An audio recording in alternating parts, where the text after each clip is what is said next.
Friends, आपका मेरे channel सीख स्टडी में स्वागत है, जहां पर आपके आने वाले सभी एग्ज़ाम में बहुत ज़्यादा हेल्प मिलने वाली है।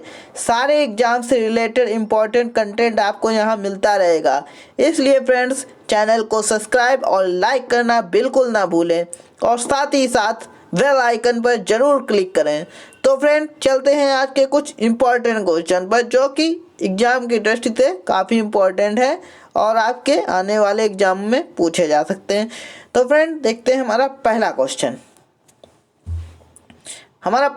फ्रेंड, हसन निजामी और फ़क़्र मुदब्बिर किसके दरबारी कवि थे? फ्रेंड, क्वेश्चन है हसन निजामी और फ़क़्र मुदब्बिर किसके दरबारी कवि थे?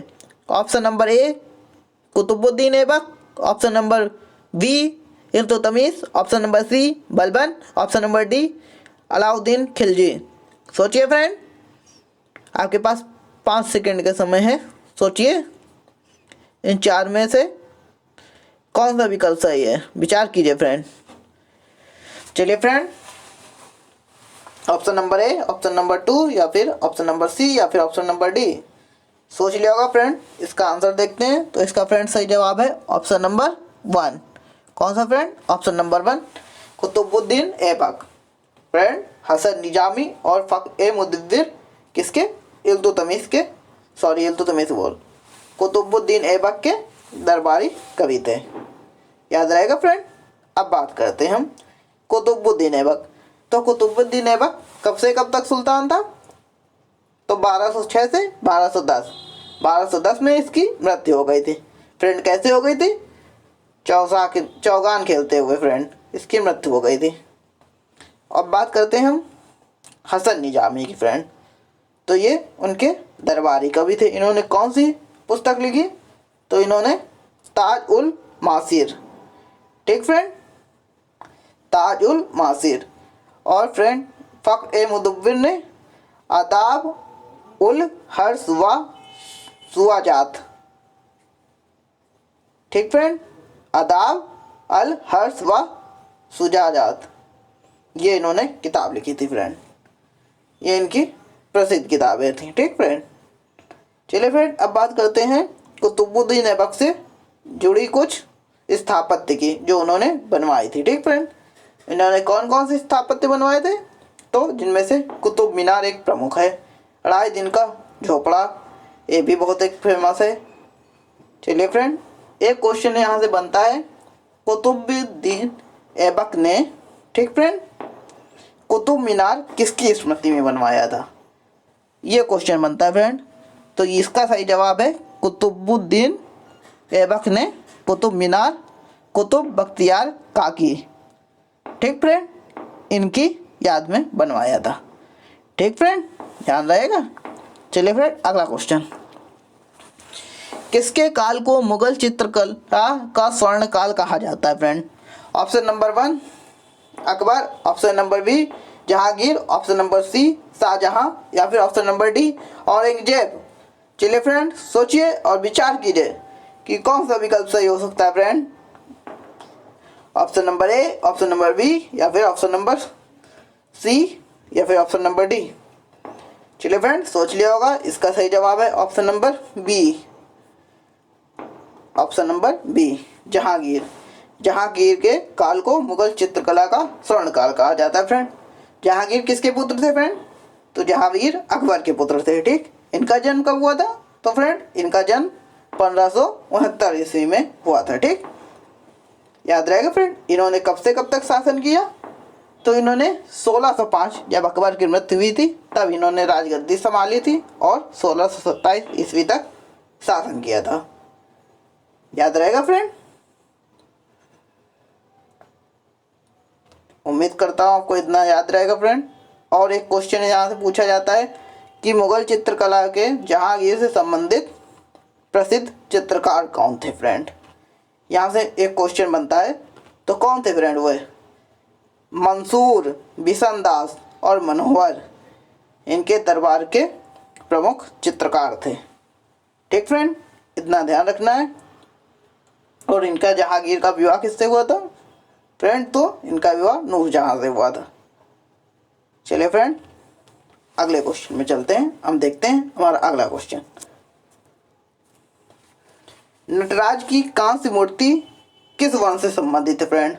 Option number A Chola, option number B Chera, option number C Pandya या फिर ऑप्शन नंबर डी राष्ट्रकूट। चलिए फ्रेंड सोचिए और विचार कीजिए कि कौन सा ऑप्शन सही हो सकता है। Option number A, option number B, option number C या फिर ऑप्शन नंबर डी। चलिए फ्रेंड नटराज की कांस्य मूर्ति सोच लिया फ्रेंड। चलिए फ्रेंड ऑप्शन देखिए इसका कौन सा विकल्प सही है। फ्रेंड इसका सही जवाब है ऑप्शन नंबर 1। कौन सा फ्रेंड? Option number 1 Chola. कौन सा फ्रेंड? Option number 1 Chola. अब बात करते हैं नटराज की मूर्ति। तो फ्रेंड ये है क्या जी? तो ये शिव की, भगवान शिव की तांडव करती हुई मुद्रा। ठीक, शिव भगवान इसमें तांडव कर रहे हैं, उसी की प्रतिमा को नटराज की प्रतिमा कहते हैं। ठीक फ्रेंड अब बात करते हैं ये कब बनी। ठीक, चोल वंश की। तो चोल वंश कब से कब तक था? 9वीं से 13वीं शताब्दी तक। ठीक फ्रेंड यह एक हिंदू साम्राज्य था। ठीक, और इसके प्रमुख शासक कौन थे? तो प्रमुख शासक विजयालय और राजेंद्र चोल तृतीय थे। और फ्रेंड इसकी राजधानी कहाँ थी? तो इसकी प्रमुख राजधानी तंजावुर थी। ठीक, और फ्रेंड इस राज्य की भाषा तो यहाँ पे तमिल और संस्कृत भाषा बोली जाती थी। याद रहेगा फ्रेंड, चोल वंश में तंजावुर राजधानी थी और फिर भाषा तमिल और संस्कृत थी। चलिए फ्रेंड अगले क्वेश्चन में चलते हैं। अमोघ वर्ष किस वंश से संबंधित था? फ्रेंड सोचिए। Option number A Rashtrakuta, option number B Chola, option number C Chera या फिर ऑप्शन नंबर डी पांड। चलिए फ्रेंड सोचिए और विचार कीजिए कि कौन सा विकल्प सही हो सकता है। Option number 1, option number 2, option number 3 या फिर ऑप्शन नंबर 4। चलिए फ्रेंड सोच लिया होगा आपने, इसका जवाब देखते हैं। तो फ्रेंड अमोघ वर्ष राष्ट्रकूट। ठीक फ्रेंड कौन? Option number A Rashtrakuta. ठीक फ्रेंड राष्ट्रकूट वंश से संबंधित थे। ठीक फ्रेंड अब बात करते हैं फ्रेंड राष्ट्रकूट वंश। ठीक, तो इसके संस्थापक कौन थे? तो दंती दुर्ग थे फ्रेंड। इन्होंने कब से कब तक शासन किया? तो 735 ईस्वी से 756 ईस्वी तक। ठीक फ्रेंड और अंतिम शासक कौन थे? फ्रेंड अंतिम शासक रुद्र चतुर्थ। कौन फ्रेंड? रुद्र चतुर्थ। इन्होंने 973 से 982 तक शासन किया था। ठीक फ्रेंड और इनकी प्रमुख राजधानी मान्यखेत थी और इनकी राज दरबार की भाषा राज्य की तो ये कन्नड़ और संस्कृत, ये आपको याद रखना है। ठीक फ्रेंड कन्नड़ और संस्कृत याद रहेगा फ्रेंड। चलिए फ्रेंड अगले क्वेश्चन में चलते हैं। अब्दुल कादिर बयौदनी, नकीब खान और थानेश्वर किसके दरबार में थे फ्रेंड? ये दिया गया friend. Option number A Akbar, option number B Jahangir, option number C Shahjahan, option number D Aurangzeb. सोचिए फ्रेंड विचार कीजिए। बदायूनी, नकीब खान और थानेश्वर किसके दरबार में थे? 4 ऑप्शन दिए गए फ्रेंड, सोचिए। चलिए फ्रेंड सोच लिया होगा, अब इसका आंसर देखते हैं। तो इसका सही जवाब है ऑप्शन नंबर 1। कौन सा friend? Option number 1 Akbar. Akbar के दरबार में ठीक ये सब थे। ठीक बदायूनी, नकीब खान और थानेश्वर। अब बात करते हैं फ्रेंड अकबर की। ठीक अकबर का जन्म कब हुआ था? तो 15 अक्टूबर 1542 को। कहाँ? अमरकोट में। ठीक अमरकोट में इनका जन्म हुआ था फ्रेंड। और इनकी मृत्यु कब हुई थी? तो इनकी मृत्यु 27 अक्टूबर 1605 ईस्वी को हुई थी। और इसके बाद कौन शासक बना? जहांगीर। ठीक फ्रेंड याद रहेगा। और इनके पिता का नाम अकबर के, तो इनके पिता का नाम हुमायूं था। ठीक फ्रेंड और इन्होंने कब से कब तक शासन किया?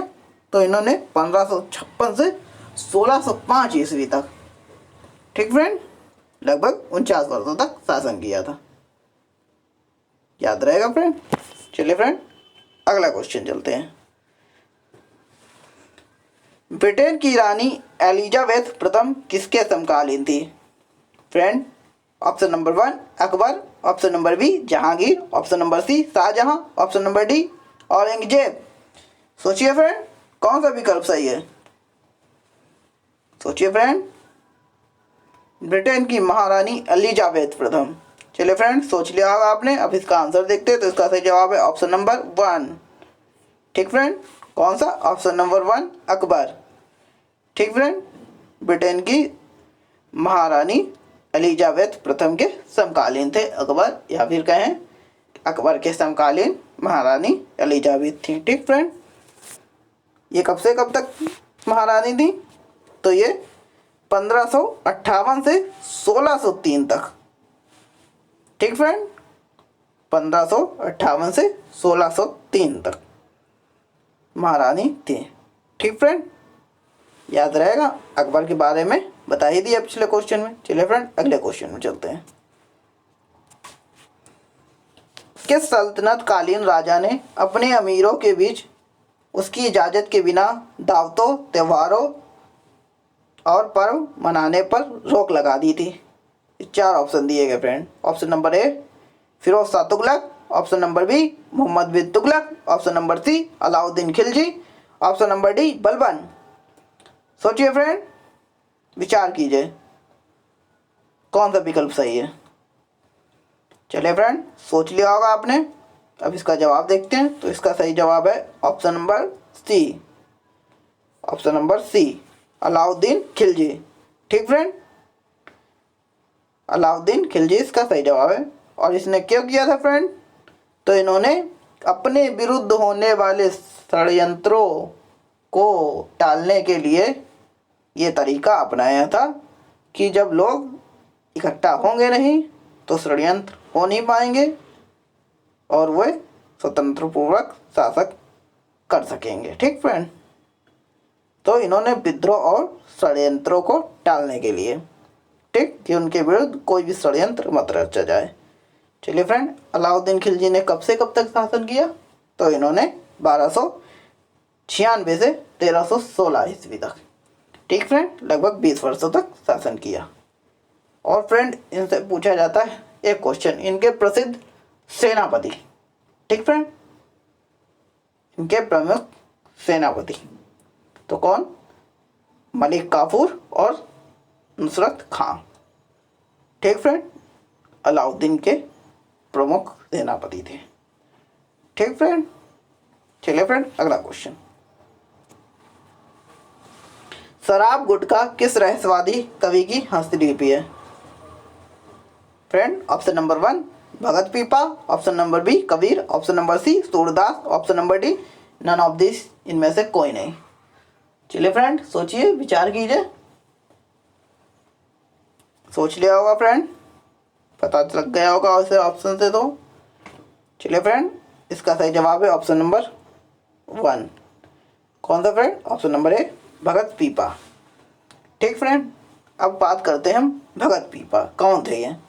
तो ये भक्ति आंदोलन के प्रमुख संत थे। ठीक फ्रेंड, भक्ति आंदोलन। ठीक फ्रेंड, याद रहेगा। और इनका जन्म 425 ईस्वी में। ठीक फ्रेंड, 425 ईस्वी में मालवा में हुआ था। और इनकी मृत्यु फ्रेंड कोई साफ डॉक्यूमेंट नहीं है। माना जाता है कि 15वीं सेंचुरी के इनकी मृत्यु हुई थी, बस इतना पता है। कोई मतलब प्रत्यक्ष साक्ष्य नहीं है फ्रेंड। याद रहेगा फ्रेंड, ये भक्ति आंदोलन के प्रमुख संत थे। चलिए फ्रेंड, अगले क्वेश्चन में चलते हैं। मलेविद और वेल्लूर के मंदिर किस वंश के राजाओं ने बनवाए? ठीक फ्रेंड, मलवेद और वेल्लूर के मंदिर। ठीक, option number 1 Kakatiya, option number B Hoysala, option number C Chalukya, option number D या फिर विजयनगर। चलिए फ्रेंड, सोचिए, और विचार कीजिए। चलिए फ्रेंड, उम्मीद करता हूँ सोच लिया होगा आपने। इसका जवाब देखते हैं फ्रेंड। तो इसका सही जवाब है ऑप्शन नंबर बी। कौन सा friend? Option number B. Option number B Hoysala. ठीक फ्रेंड, याद रहेगा। मलिविद और बेल्यूल के मंदिर, ठीक, होयसल वंश के राजाओं ने बनवाए थे। ठीक फ्रेंड, अब बात करते हैं होयसल वंश की थोड़ा सा। होयसल वंश कैसा? यदुवंशी राजवंश था। ठीक फ्रेंड, यादव राजवंश था। ठीक, ये कब से कब तक शासन करता था? तो ये 10वीं से 14वीं शताब्दी तक शासन किया इन्होंने। ठीक, ये सब साउथ के हैं फ्रेंड। ठीक, और इनकी प्रमुख राजधानी द्वार समुद्र थी। ठीक, होयसल वंश की राजधानी द्वार समुद्र। ठीक फ्रेंड, चलिए फ्रेंड अगले क्वेश्चन में चलते हैं।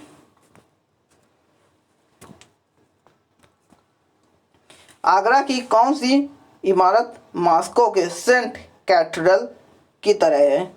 ठीक friend, option number 1 Moti Masjid, option number B Taj Mahal, option number C Lal Qila, option number D Itmad Daula का मकबरा। चलिए फ्रेंड सोचिए, विचार कीजिए कि कौन सा विकल्प सही हो सकता है। सोचिए फ्रेंड,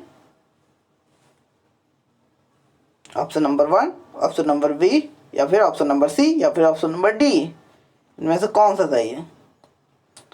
चलिए फ्रेंड चलते हैं इसके आंसर की ओर। तो इसका सही जवाब है ऑप्शन नंबर 1। ऑप्शन नंबर 1 या फिर ए, ये इसका सही जवाब है फ्रेंड, मोती मस्जिद। चलिए फ्रेंड, अब ये कौन सी मोती मस्जिद है? वो मोती मस्जिद है जिसे शाहजहां ने बनवाई थी। ठीक फ्रेंड, ये कहाँ है? ये आगरा के लाल किले में, ठीक, स्थित है।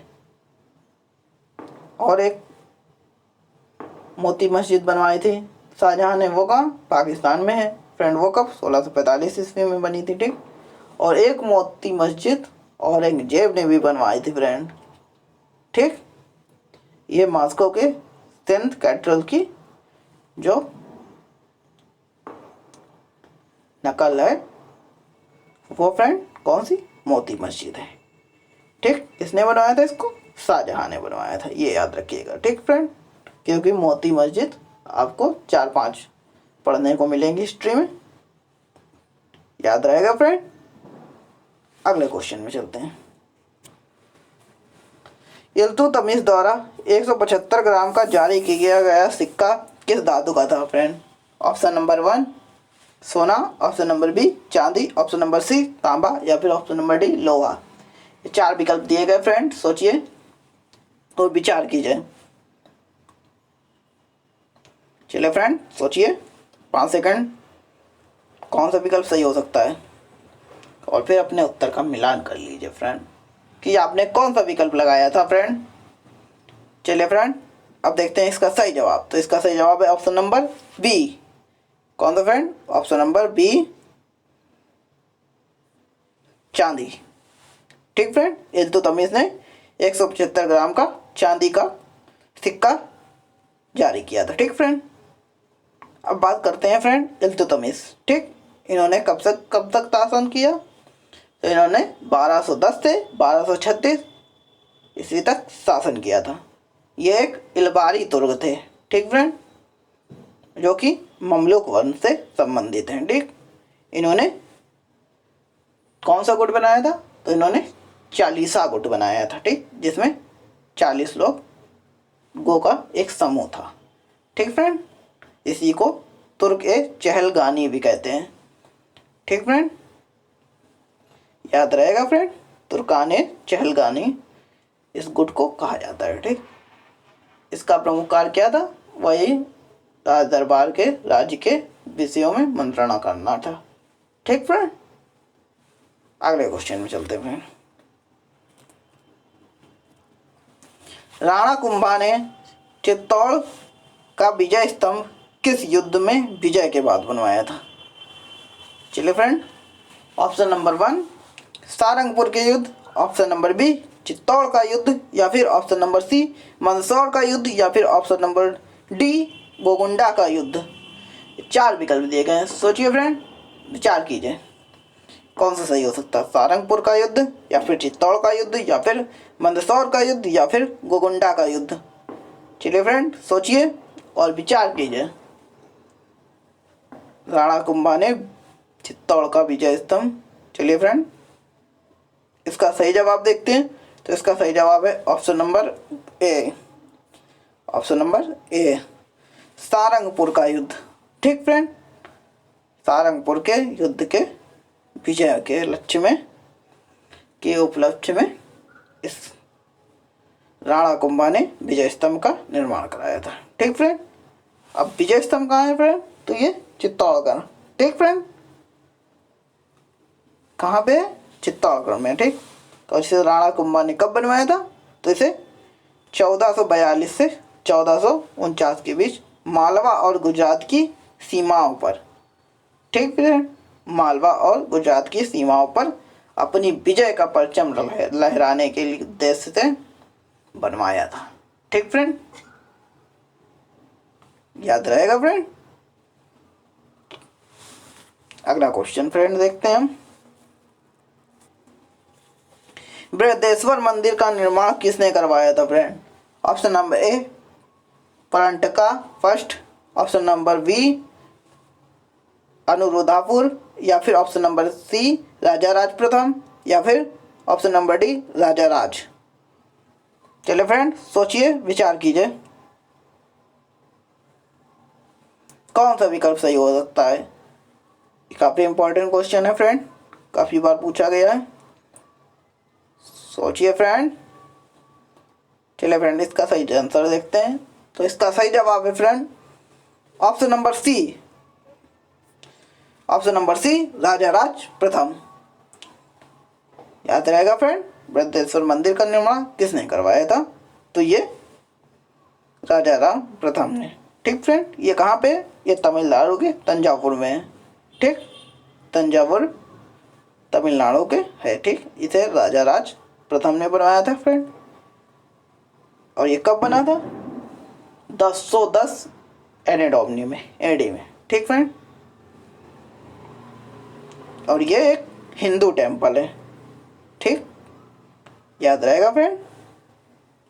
चलिए फ्रेंड, उम्मीद करता हूँ आपको ये वीडियो पसंद आया होगा। तो फ्रेंड, कमेंट करके ज़रूर बताएं कि आपको ये वीडियो कैसा लगा। अपना प्यार और सहयोग बनाए रखें फ्रेंड। तो मिलते हैं नेक्स्ट वीडियो में, लेकिन उससे पहले चैनल को ज़्यादा से ज़्यादा सब्सक्राइब करें और वीडियो को शेयर करें और लाइक करें फ्रेंड। चलिए फ्रेंड, मिलते हैं अगले वीडियो में।